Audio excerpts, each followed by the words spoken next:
Merhaba arkadaşlar. Bugün sizler için iki harika oyuncumuz Demet Özdemir ve Can Yaman çiftinden güzel fotolar hazırladık. Onlar Erkenci Kuş dizisinde birlikte rol almış ve sevgili olmuşlar ve yakın zamanlarda yollarını ayırmışlar. Biz de sizler için onların romantik karelerini hazırladık.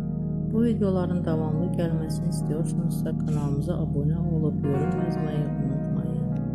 Bizden bu kadar.